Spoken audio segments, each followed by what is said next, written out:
Down in South Carolina, there is a non-profit group that tests how houses hold up to fire, wind, and even hail, which causes billions of dollars of damage each year.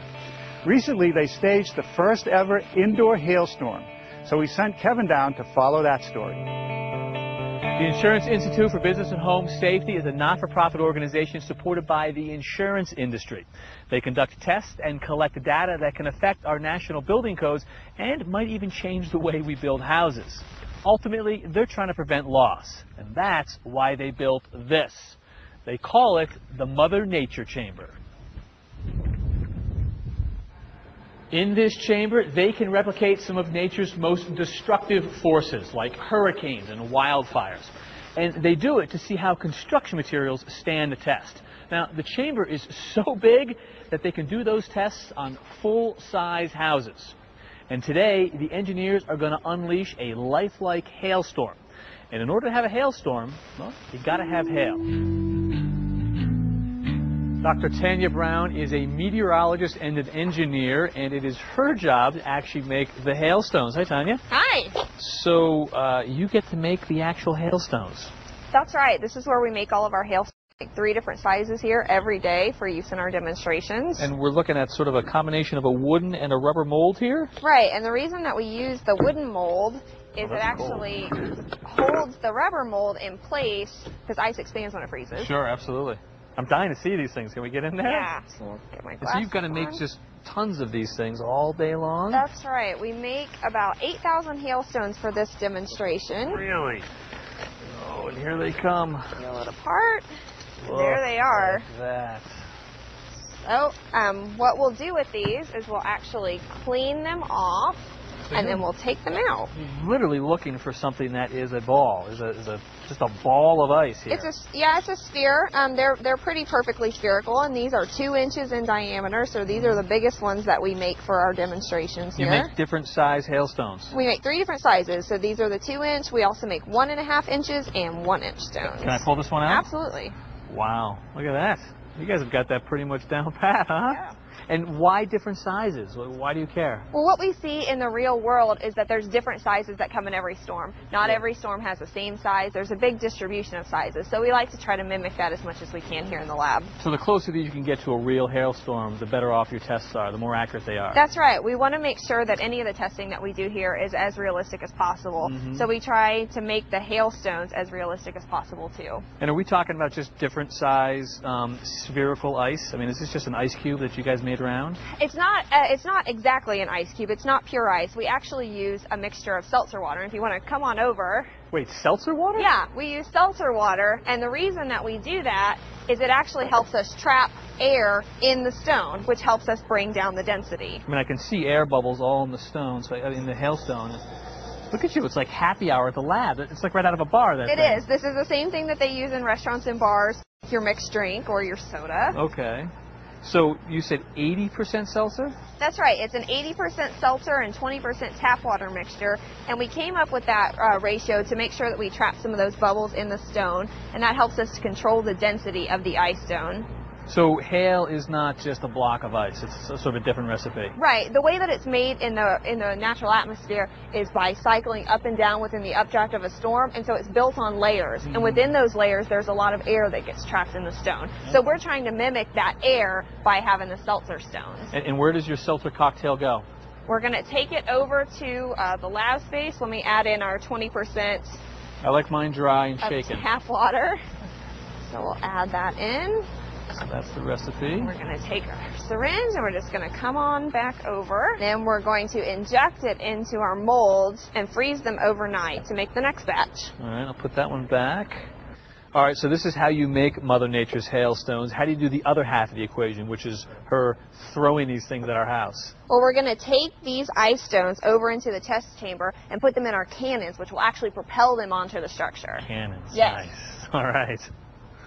We specially designed this cannon to shoot individual hailstones onto our test specimens. Nice, all right. And so how does this work?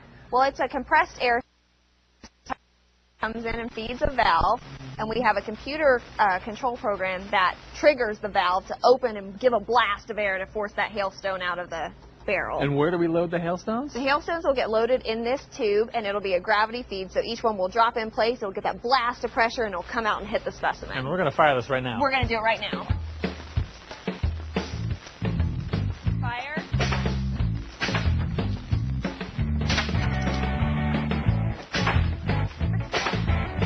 Safety on. So that's one cannon, but you've got more of them over in the test facility? That's we have 72 cannons over in the test chamber. In the testing facility, they have 72 of those cannons installed up in the ceiling, ready to shoot down 3 different size hailstones. And the president of the facility is Julie Rochman. Julie, nice to meet you. Nice to meet you, too. Boy, it seems like an awful lot of effort to go through to create a hailstorm.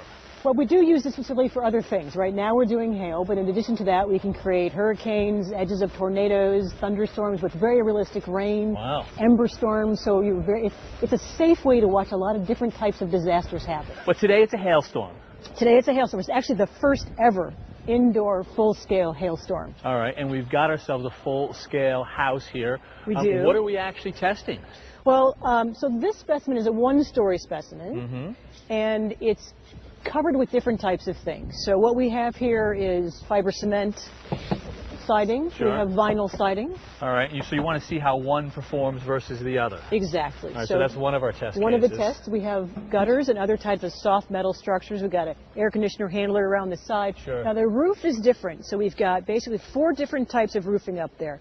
We've got standing seam metal roof that's applied correctly over the roof deck. Yep. And then we've got the standing seam metal roof applied over a layer of shingles, which is allowable and it's common practice in a lot of the country, but not as good. Sure. And then we have on the other side, we've got 2 kinds of asphalt shingle. One is a 3-tab architectural, and so one is 3-tab and one is architectural. Sure, I want to talk to you about that, but I can't pass up this. You guys are going to hail down on a car as well? We are, and this is really more of a prop than anything. It's not part of the science that we do here, but cars are often victims in hailstorms, and it gets pretty ugly. So we thought as long as we had the opportunity, this is actually a flood car.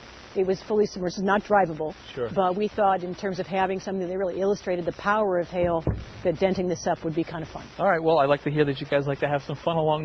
So back to these materials. I mean, what is it that you're hoping to learn? When this test is done and we're going to see that standing seam metal roof dented in so many ways, what do you get out of it? What do you hope to get out of it? Well, what we're going to try to show through this demonstration is that choosing the right building material based on where you live and the types of hazards you're exposed to is very important. Right. So if you live in a high hail area, which is more and more of the country than it used to be, we'd like you to see if you can find impact-resistant roofing when you're re-roofing and put something on that's going to minimize loss. In addition to that, windows, obviously a very expensive investment for people. A dual-pane tempered glass, double-hung window is going to be better in terms of protecting against hailstones, particularly when they get large, than a single-pane window. And what's on the line here? You talk about loss. How much loss are we talking about? In this country, we see somewhere between 2,000 and 3,000 hailstorms a year, and they cause billions of dollars in damage. Wow. In fact, the last couple of years, we've seen a single hailstorm that caused $1 billion worth of damage. So these are big events. These are big events. All right, well, we're hoping for a very big event in this chamber in just a few minutes. Thank you.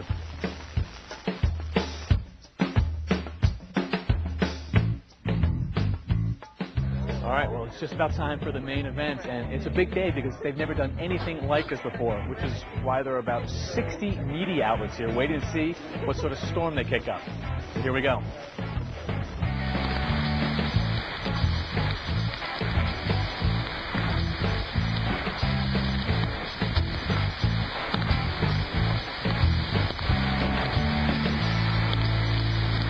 All right, Tanya, so 4 minutes of a pretty powerful hailstorm. I mean, I saw a lot of these stones actually come down. What sort of damage have you guys recorded?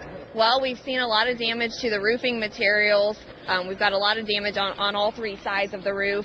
We've got lots of damage on the gutters, so we want to take a look at those things. So the roof we're looking at right here, this is the asphalt. And then what do we have on the left and versus on the right? The left side is asphalt impact resistant.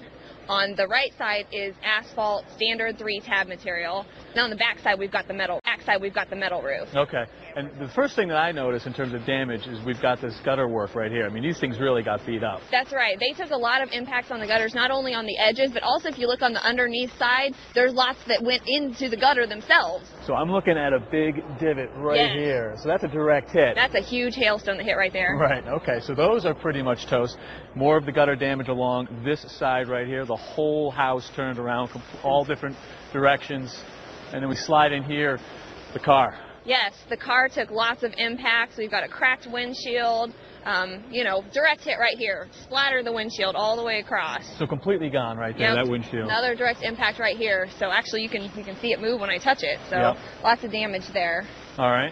And then back to the house. On this side, we've got standing seam metal roof. That's right. With two different base layers. That's right. On this left-hand side, we've got the standing seam installed over an asphalt shingle because code allows 2 layers. On this side, it's just bare deck as you would do a normal installation. And as we step back to sort of look at the damage, what's kind of your assessment of how those different underlayments performed? Well, there's lots of dings on the material all across the board. We'll need to do a little bit more investigation to see how that second layer played a role. Right. Overall, though, a good test for you guys. Overall, a great test. You know, this was the first time that we've done the full Cannon system, so it's been a great test. We've got lots of impacts on the roof, which is what we were looking for. The system performed great. The crew did great. It was a good test. And several months of making your guys Hailstones? Yes, I get a break now, and they did. They did really well. They obviously they met the terminal velocities, the right speeds. We got the damage we would expect for those big stones. All right, well, this one belongs to you. All right. Thank you. Thank you, Tanya.